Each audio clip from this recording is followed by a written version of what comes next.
So there's this idea that there's this disorder, right? Because that's the narrative we've been given. But the reality is that from our perspective, neurotypical people are weird as fuck. Yes. So weird. Right? We're like, why can't you just communicate clearly? Like, why can't you just say what you think and what you mean? And you'll get, neurotypical people going, what are you inferring from that? And you're like, I have never inferred anything in my entire life. I will say it, I will not infer it. And it's just this weird communication issue where we're looking at you guys and thinking, okay, why can't you focus properly?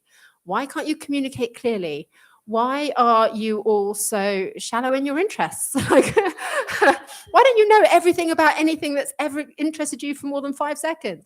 So yeah, it's seen as a disorder because that is a narrative created by a dominant system, which is always, whether it's gender, whether it's race, whatever, the dominant system creates the narrative, and we are not the dominant system, so we become the disorder. Yeah, there's this idea on media that if you get a list of all the people that are diagnosed autistic, they all look and sound very similar.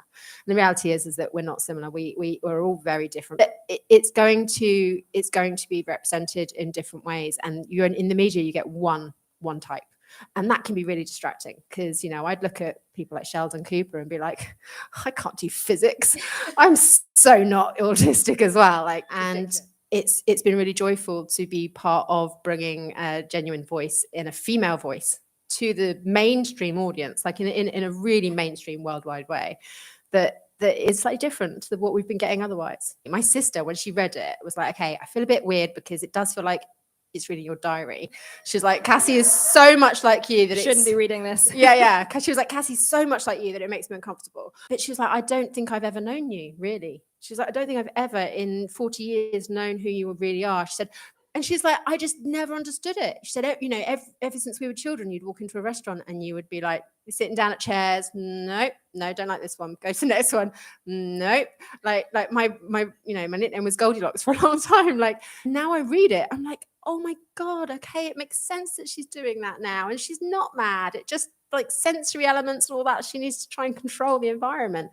So like it's, well, quite sad that my sister got to the age of 39 and didn't actually know me, but the fact that that someone who already knows me understands me so much better because of this book, I'm hoping that impact also impacts other people who read it and think, people in my life, I understand them better and I have more empathy, and if we have more empathy, we have more understanding, we have more compassion and more love for each other. I don't know, the world's a kinder place.